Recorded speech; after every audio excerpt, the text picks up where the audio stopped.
ও মা, কি করছো তুমি? চোখে দেখতে পাচ্ছিস না, রান্না করছি। রাতের বেলায় রান্না করছো? কি রান্না করছো? রাতের বেলা রান্না করব না তো কি করব? কাজ শেষে মালকিন কিছু টাকা দিয়েছিল, সেই টাকা দিয়ে বাজার করে তবেই রান্না করছি। কি আর করার, ডাল আর আলু ভর্তা।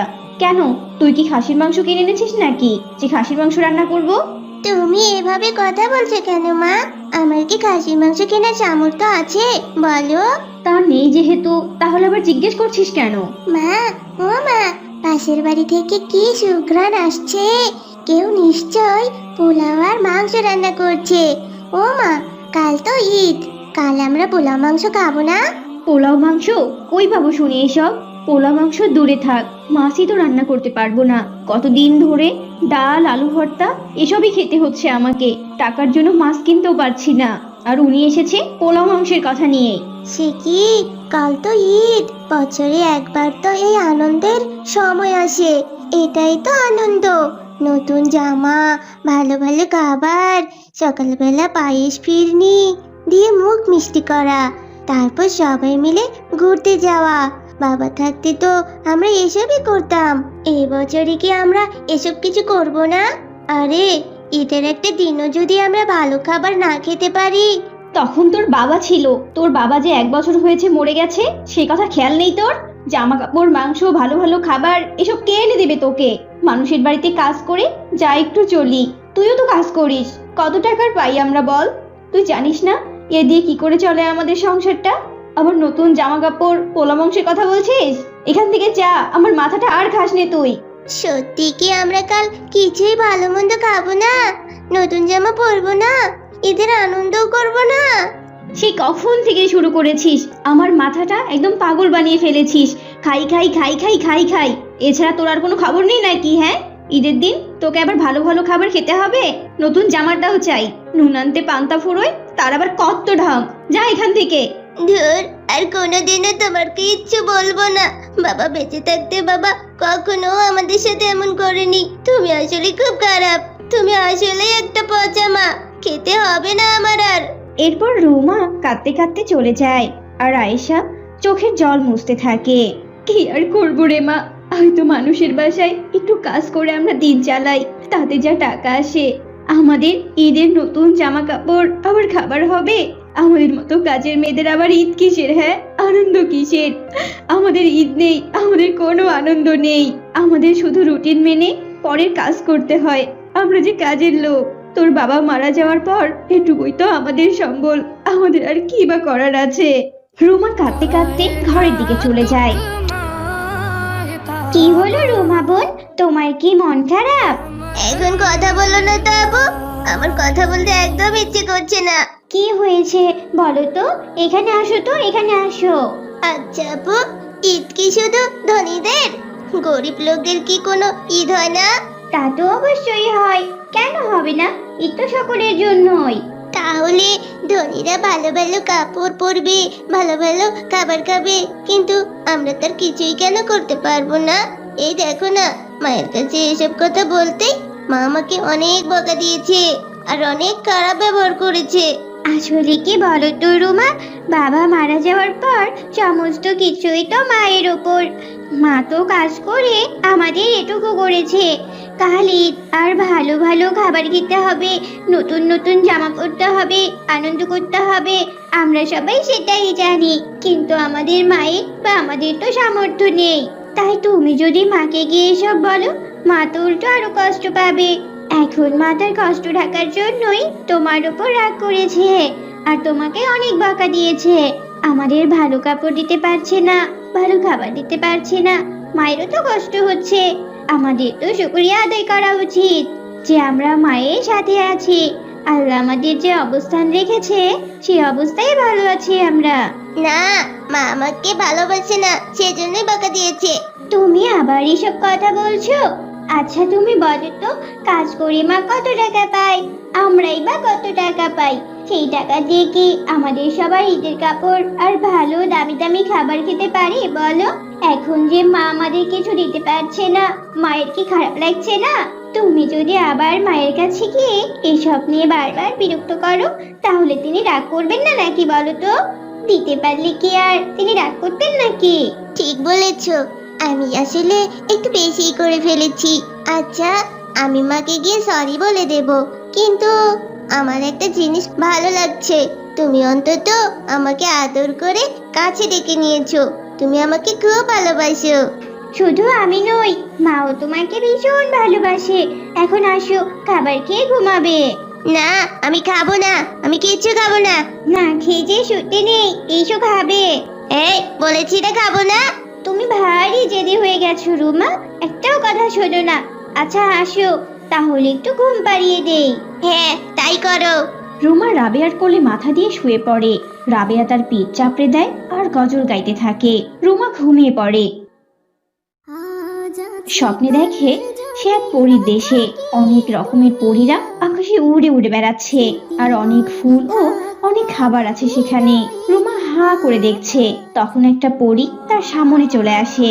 আসসালামু আলাইকুম। পরিদেশে তোমাকে সুস্বাগতম বন্ধু। ওয়ালাইকুম আসসালাম। আমাকে স্বাগত করার জন্য তোমাকে অনেক ধন্যবাদ। তুমি কে বলো তো? তোমার এই ছোট্ট ছোট্ট জানাগুলো কোথা থেকে আসলো? তুমি তো দেখতে আমাদের মতো একদম মানুষই। আমি একজন পরী, এটা আমাদের পরিরাজ্য। আমি দেখতে তোমাদের মতোই মানুষ, কিন্তু আমি আসলে পরী। তুমি আমাদের পরিরাজ্যে চলে এসেছো। বাহ, তোমাদের পরিরাজ্যটা তো বেশ সুন্দর। এখানে তো অনেক সুন্দর সুন্দর জিনিস আছে, সুন্দর সুন্দর নদী, ফুল, ফল, পাখি, প্রাসাদ, আরো কত কি। হ্যাঁ, এখানে অনেক কিছু আছে। আসো, তোমাকে ঘুরিয়ে দেখাই। এরপর পরি রুমাকে ঘুরিয়ে ঘুরিয়ে অনেক কিছু দেখায়। দেখানো শেষ হয়ে গেলে রুমা বলে ওঠে, তোমাকে অনেক শুকরিয়া পরি। আমার মনটা আজ ভীষণ খারাপ ছিল, এখন একটু ভালো লাগছে। আচ্ছা, সময় হয়ে এসেছে, আমি বরং চলে যাই, না হলে আমার মা আমাকে খুব বকবে। দাঁড়াও, এখনই যেও না, আর একটু থাকো। বলো তো, তোমার মন খারাপ কেন? আর বলো না, আগামীকাল আমাদের ঈদ। আমাদের মুসলিমদের অনেক বড় একটি উৎসব এটি। 1 মাস সিয়াম সাধনার পর মুসলিমরা এই বড় উৎসব পালন করে। এই দিনে সকল মুসলমান একে অপরের সাথে আনন্দ ভাগাভাগি করে নেয়। সব মানুষ নতুন জামা কাপড় পরে, ভালো ভালো খাবার খায়, ঘুরতে বেড়ায়, আরো কত কি করে। কিন্তু আমাদের এই আনন্দ করার ভাগ্যই নেই, জানো? কেন, কি হয়েছে? আর বলো না, আমার মা আর আমরা হচ্ছে কাজের মানুষ। আমরা মানুষের বাসায় কাজ করে খাই। আমার বাবা অনেক আগেই মারা গিয়েছে। বাবা ছাড়া এটা আমাদের প্রথম ঈদ, কিন্তু এবার আমাদের বাসায় নতুন জামা কাপড় নেই, আর ভালো কোনো খাবারও নেই। মায়ের সামর্থ্যও নেই ওটুকু দেওয়ার মতো। এসব নিয়ে মায়ের সাথে খুব রাগারাগি হয়েছে, যদিও এটা আমার করা ঠিক হয়নি।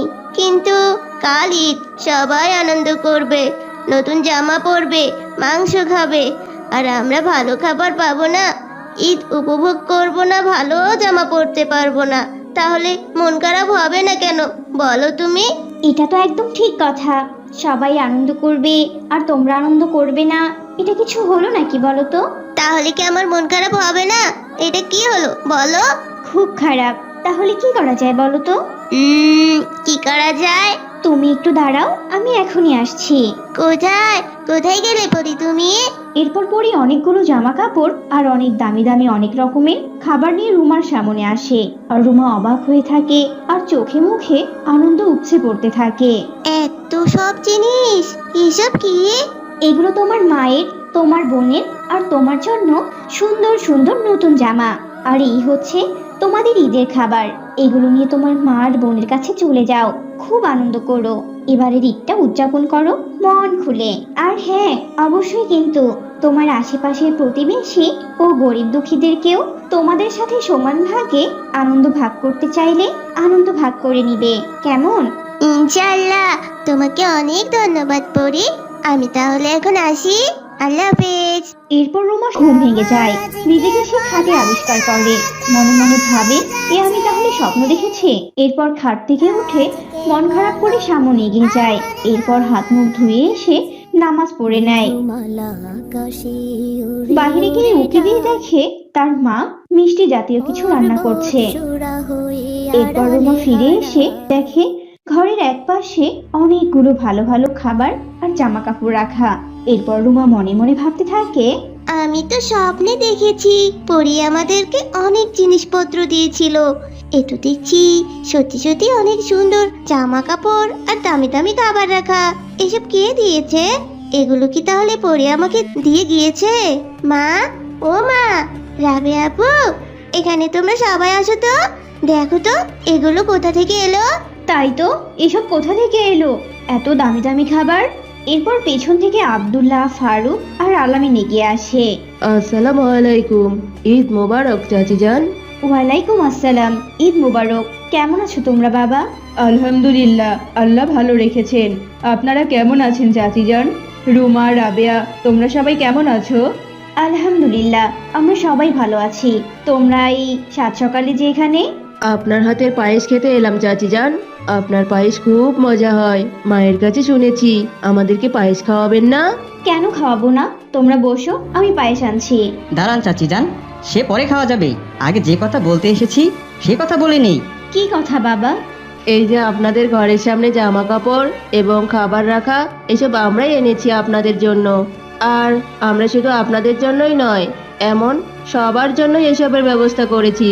অনেক আগে থেকে আমরা এগুলো দিয়ে গিয়েছিলাম, কিন্তু আপনারা কেউ এগুলো ভেতরে নিচ্ছেন না, তাই আমরা আবার আসতে বাধ্য হলাম। আমরা আসলে চেয়েছিলাম আপনাদের সামনে যাব না, আপনারা নিজেই এসব দেখে খুশি হয়ে গ্রহণ করে নেবেন, কিন্তু এখন মনে হলো আসতেই হবে। আপনারা যদি এসব গ্রহণ করতেন তাহলে আমরা খুবই খুশি হতাম চাচি যান। কি বলো আব্দুল্লাহ ভাই, এসব কিছু তোমরাই করেছো? কিন্তু কেন? কারণ ঈদ হচ্ছে আমাদের মুসলমানদের উৎসব। ঈদের এই আনন্দ উদযাপন করার হক আমাদের সবার, কিন্তু আজকের দিনে শুধু আমরা আনন্দ করব আর তোমরা কেউ আনন্দ করবে না, সেটা কি করে হয়? আমরা গতকাল সবই শুনেছি। এমনিতেও চাচি এবং তোমাদের অবস্থার কথা আমরা সবাই জানি। চাচা যান চলে যাওয়ার পর তোমরা খুব কষ্টে দিন কাটাচ্ছ। এবার ঈদে তোমাদের মতো আরো যারা আছে, আমরা সবার জন্য এই ব্যবস্থা করেছি, কিন্তু তোমরা সামনাসামনি গ্রহণ করবে কিনা সেটা নিয়ে দ্বিধাদ্বন্দ্বে ছিলাম। কারণ অনেকেই লজ্জায় গ্রহণ করতে চায় না, কিন্তু আমরা এটা দান নয়, তোমাদেরকে আপন মানুষ হিসেবে দিয়েছি। এটা আমাদের কর্তব্য। আজকের দিনে আমরা যেমন নতুন জামা কাপড় পরবো, তেমনি তোমরাও নতুন জামা কাপড় পরবে। আমরা যেমন ভালো খাবার খাবো, তোমরাও তেমনই ভালো খাবার খাবে। শিক্ষক আমাদেরকে শিখিয়েছেন ঈদ মানে আনন্দ। ঈদ মানুষকে হাসতে শেখায়, ভালোবাসতে শেখায়, সবাই সমান এবং আল্লাহ তাআলার বান্দা সেটা বুঝতে শেখায়। শুধু কি তাই, এই দিনে আমাদের নতুন পোশাক পরতে হয়, সূর্য ওঠার সাথে সাথে মিষ্টি কিছু মুখে দিতে হয়, নামাজ পড়তে হয়, অল্প বয়সী বা বাচ্চাদেরকে উপহার দিতে হয় যাতে তারা খুশি হয়, দরিদ্রদেরকে উপহার দিতে হয়, অধিক পরিমাণে দান খয়রাত করতে হয়, সম্ভব হলে পশুর 1/3 গোস্তকে আত্মীয় স্বজন ও গরিব মিসকিনদের মধ্যে বিলিয়ে দিতে হয়, আত্মীয় স্বজনদের খোঁজ খবর নিতে হয়। শুধু নিজেকে নিয়ে ভাবলেই হবে না, তাদেরকে দাওয়াত দেয়া ও তাদের দাওয়াত গ্রহণ করা কর্তব্য। অসহায়দের প্রতি সহমর্মিতা প্রকাশ করতে হবে। সর্বোপরি শরীয়তের সীমারেখার ভেতরে আনন্দ উৎসব করতে হবে এবং সকলে একসাথে মিলে থাকতে হবে। আর এটা দান নয়, এটা আমাদের দেওয়া উপহার। খুশি হয়ে এই উপহারটুকু সবাইকে দিয়েছি আমরা, সবাই গ্রহণ করেছে। আপনারাও গ্রহণ করবেন কি? রুমা, কি বলো? অবশ্যই বাবা, তোমরা এত ভালোবেসে আমাদেরকে উপহার দিয়েছো, আর আমরা সেটা গ্রহণ না করে পারি? ইস, আজ রাতে আমি স্বপ্ন দেখেছিলাম পরি আমার এই ইচ্ছেগুলো পূরণ করেছে। এখন মনে হচ্ছে তোমরাই সেই পরিগুলো। আচ্ছা তোমরা বসো, তোমাদের জন্য আমি মায়ের হাতে বানানো পায়েস নিয়ে আসছি। তারপর খেয়ে তোমরা নামাজে যাবে। এরপর সবাই মিলে ঈদের আনন্দ উপভোগ করে। আমি আর কাল থেকে প্রাইভেটে যাব না বন্ধুরা। ইয়াল্লা, এসব তুমি কি বলছো কি বন্ধু? তুমি কত ভালো স্টুডেন্ট, প্রতিবার সব পরীক্ষায় তুমি ফার্স্ট হও, আর তুমি কিনা বলছো তুমি আর প্রাইভেট যাবে না? কিন্তু কেন যাবে না বন্ধু? রোমা, তুমি বুঝতে পারছো না রুকাইয়া বন্ধু কেন যাবে না? না তো বন্ধু, কিছুই তো বুঝতে পারছি না। তুমি না বুঝলেও কিন্তু আমি ঠিক বুঝতে পেরেছি। আসলে হাফসানটি 2 মাস থেকে রুকাইয়া বন্ধুর প্রাইভেটের টাকা দিতে পারছে না। 2 মাসের বেতন 1000 টাকা হয়েছে। তাই আজকে স্যার রুকাইয়ার উপর মন খারাপ করেছেন। আবার শুনলাম 2-4টা কথাও শুনিয়ে দিয়েছেন। তাই স্যারের কথায় রুকাইয়া অনেক কষ্ট পেয়েছে, তাই তো আর প্রাইভেটে আসবে না। তাই না রুকাইয়া বন্ধু? জি না বন্ধু, স্যার বকেছে বলে প্রাইভেটে যাব না এমনটা নয়। আসলে আমার আম্মি জান এত দিক সামলাতে পারছেন না। আব্বু জান থাকলে হয়তো এত কষ্ট হতো না। আম্মি জান আমাদের খাওয়া দাওয়া, তেল সাবান, দাদিমার ওষুধপত্র সব খরচা একা হাতে সামলান। আম্মি জানের উপর অনেক প্রেশার হয়ে যায়। আমি চাই না আম্মি জান আমার জন্য বেশি বেশি কষ্ট আর চিন্তা করুক। তাই আমি ভেবেছি আমি কাল থেকে আর প্রাইভেটে যাব না। একটু কষ্ট করে হলেও বাসায় নিজে নিজে পড়াশোনা করব ইনশাল্লাহ। আমার আম্মি জান যেহেতু আমার জন্য এত কষ্ট করেন, সেহেতু আমারও তো উচিত তার জন্য একটুখানি ভাবা। হ্যাঁ হ্যাঁ বন্ধু, তুমি ঠিকই বলেছ। তবে তোমাকে খুব মিস করবো রোকাইয়া। আল্লাহ তাআলা যেন খুব দ্রুত তোমাদের সব সমস্যার সমাধান করে দেন, আমিন। আমার জন্য তোমরা দোয়া করো বন্ধু, আর পারলে আমাকে একটু সাহায্য করো, কেমন? সাহায্য? তোমাকে কি সাহায্য করব বন্ধু? স্যার তোমাদের যা যা প্রাইভেটে পড়াবে, তোমরা দুজনে সেই ইনফরমেশনগুলো আমায় একটু দিও, কেমন? আমি সেই অনুযায়ী বাসায় লেখাপড়া করব। নিশ্চয় বন্ধু, তোমাকে আমি সব পড়া বলে দিব, আর নোটসগুলো দেব ইনশাআল্লাহ। তুমি একদম চিন্তা করো না। জাযাকাল্লাহু খায়রা। আমার বাসা এসে গেছে বন্ধুরা, আমি তাহলে এবার আসি, কেমন? আসসালামু আলাইকুম। ওয়ালাইকুম আসসালাম। এই রোকাইয়ার কথা শুনলে আমার খুব রাগ হয়। আমরা নাকি ওকে আবার নোটস দেব, আবার নাকি প্রাইভেটের সব ইনফরমেশন দেব। খেয়ে দিয়ে কোনো কাজ নেই তো, নিজেরা টাকা দিয়ে প্রাইভেট পড়ে ওকে আবার নোটস দেব আর সাজেশন দেব। শেষে দেখা যাবে আমি হব থার্ড আর ওই রুকাইয়াই হবে ফার্স্ট। ইয়াল্লাহ, তুমি এসব কি বলছো কি বন্ধু? আমি একদম ঠিক বলছি রুমা। আমি ওকে কোনো সাজেশন দেব না, এবার আমি ফার্স্ট হব।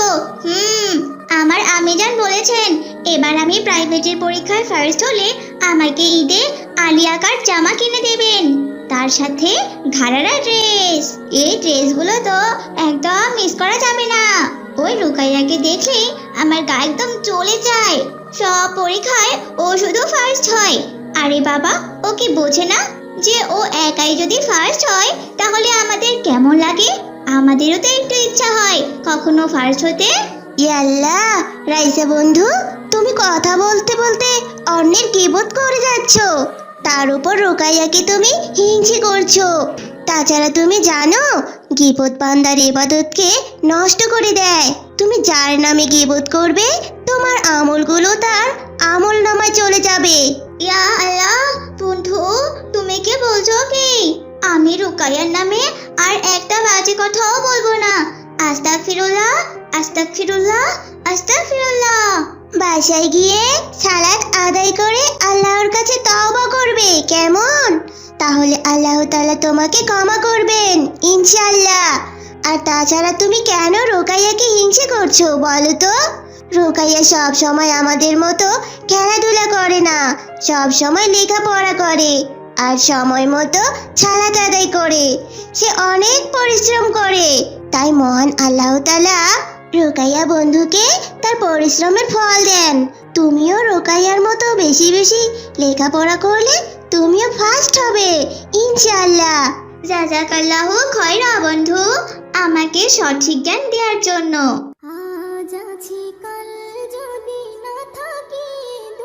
আসসালামু আলাইকুম আম্মিজান। ওয়ালাইকুম আসসালাম মা। আচ্ছা আম্মিজান, আমাকে একটা কথা বলুন তো, আমার আব্বুজানের পছন্দের খাবার কি ছিল? তোমার পছন্দের খাবার কি আগে সেটা বলো তো। আমার পছন্দের খাবার তো বিরিয়ানি। তোমার আব্বুজানের পছন্দের খাবারও ছিল এই বিরিয়ানি। ইয়া আল্লাহ, আমার আর আব্বুর পছন্দ সেম সেম। আচ্ছা আম্মিজান, সে ছোট্ট থেকে দেখছি আমাদের বাড়ির সামনে একটা ঠেলা রাখা আছে, ওটা কার ঠেলা গাড়ি? ওটা তোমার বাবার ঠেলা মা। তোমার বাবা ওই ঠেলায় করে বিরিয়ানি বিক্রি করতো। বিরিয়ানি বিক্রি করতো?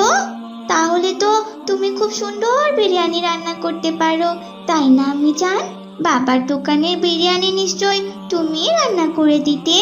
না না মা, তোমার বাবা নিজে বিরিয়ানি রান্না করতেন আর আমি শুধু তাকে রান্নার উপকরণগুলো রেডি করে দিতাম। তোমার বাবা খুব ভালো বিরিয়ানি রান্না করত, তাই তোমার দাদু তোমার বাবাকে ওই ঠেলাটা কিনে দিয়েছিলেন বিরিয়ানি বিক্রি করার জন্য। পুরো গ্রাম তোমার বাবার দোকানের বিরিয়ানি খুব পছন্দ করত। আমি জান, আজকে ইফতারিতে তুমি আমার জন্য বিরিয়ানি রান্না করবে? আমি আজ ইফতারিতে বিরিয়ানি খাবো আমি জান। ইয়া আল্লাহ, আমার কাছে বিরিয়ানি বানানোর মতো কোনো টাকা তো নেই মা। বিরিয়ানি বানাতে যে অনেক উপকরণ লাগে, সাথে অনেক টাকাও। অত টাকা আমি কোথায় পাবো মা? রুকাইয়া কখনো কোনো জিনিসের জন্য তার মায়ের সাথে জেদ করতো না। হে আল্লাহ, তুমি সাহায্য করো আল্লাহ, আমাদের অন্তত এতটুকু সামর্থ্য দিয়ে দাও যাতে কোনো কিছুর জন্য কারো কাছে আমাদের হাত পাততে না হয়। সালাদ শেষ করে হাফসা ঘরের কাজ করতে থাকে। এমন সময় কেউ একজন তাদের দরজায় কড়া নাড়ে। আসসালামু আলাইকুম ভাইজান, কে আপনি? আসলে বোন, আমি খান সাহেবের বাড়িতে এসেছি। ওনার বাড়িতে দেখলাম তালা ঝুলানো। কোথায় গেছে আপনি কি বলতে পারেন? খান সাহেব তো তার স্ত্রী সন্তানকে নিয়ে শহরের বাড়িতে গেছেন ভাইজান। ইয়া আল্লাহ, এবার কি হবে? আমি তো অনেক দূর থেকে এসেছি। খান সাহেবের ফোন নাম্বারটাও সেভ করে রাখিনি যে তাকে ফোন করব। ভেবেছিলাম খান সাহেবের বাড়িতে এসে ইফতার করে মাগরিবের সালাত আদায় করব, সেটা তো হলো না। আর আশেপাশে কোনো ইফতারের দোকানও দেখছি না। ইফতারটা কোথায় করব যে এখন? ভাইজান, আপনাকে ইফতার করানোর মতো তেমন কোনো সামর্থ্য আমার নেই। মুড়ি আর খেজুরটুকুই ঘরে আছে। ইফতারিতে আমরা সেটাই খাবো। আর আপনার যদি কোনো আপত্তি না থাকে, আপনিও এগুলো দিয়ে ইফতার করতে পারেন। আপনাদের অভাবের সংসারে আমি আর বোঝা হতে চাই না বোন। এই নিন, এই টাকাগুলো দিয়ে ইফতারের জন্য কিছু নিয়ে আসুন। আমরা সবাই মিলে একসাথে ইফতারটুকু করব। ঠিক আছে ভাইজান, আপনি বসুন, আমি বাজারে যাচ্ছি।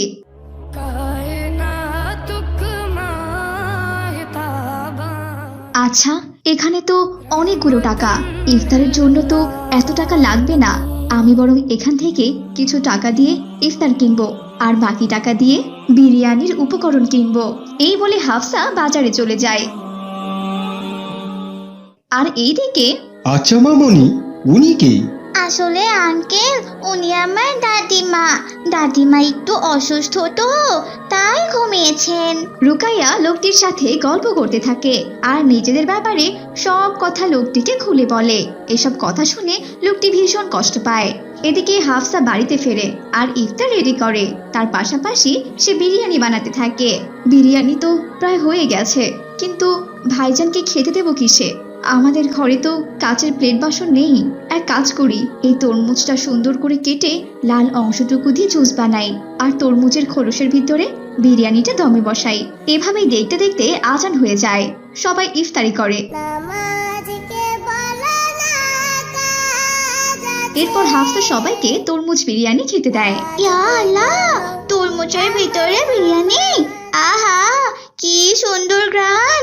আমিও আজকে বিরিয়ানি খেতে চেয়েছিলাম আর আল্লাহ তাআলা রিজিকের ব্যবস্থা করে দিল। সত্যি রোজাদারের দোয়া কবুল হয়। এরপর সবাই মিলে খেতে থাকে। বোন, আমাকে আর একটু বিরিয়ানি দেবেন? মাশাআল্লাহ, এই বিরিয়ানির স্বাদ যে এতটা ভালো তা আমার জানা ছিল না। আমি অনেক নামি দামি হোটেলে বিরিয়ানি খেয়েছি, কিন্তু ভালো টেস্ট কোথাও পাইনি। খুবই ইউনিক স্বাদ। আপনি আপনার স্বামীর ঠেলাটা বন্ধ করে রেখেছেন কেন? আপনি ওই ঠেলাতে বিরিয়ানি বিক্রি করুন, দেখবেন অনেক ভালো ইনকাম হবে। কিন্তু ভাইজান, আমার কাছে তো কোনো পুঁজি নেই। হাফসার এমন কথা শুনে লোকটি খাওয়া শেষ করে তার সাথে থাকা ব্যক্তি থেকে 50,000 টাকা বের করে হাফসাকে দেয়। এটা আপনি রাখুন বোন, এই টাকাগুলো দিয়ে নতুন করে ব্যবসা শুরু করুন। কিন্তু ভাই, আমি তো এই টাকাগুলো রাখতে পারবো না। আমি তো আপনাকে চিনি না, জানিও না। এইভাবে এতগুলো টাকা আমি নিতে পারবো না। আমাকে আপনি ক্ষমা করবেন ভাইজান। খান সাহেব বাড়িতে ফিরলে আমার কথা তাকে জিজ্ঞেস করবেন আমি কেমন মানুষ, উনি আপনাকে বলে দিবি। আর তাছাড়া ভাই বলে যেহেতু ডেকেছেন, তাহলে ভাইয়ের কথা তো রাখতেই হবে নাকি? এরপর লোকটি হাফসাকে টাকা দিয়ে সেখান থেকে চলে যায়। অবশেষে রোজার দিনগুলো কেটে ঈদ চলে আসে।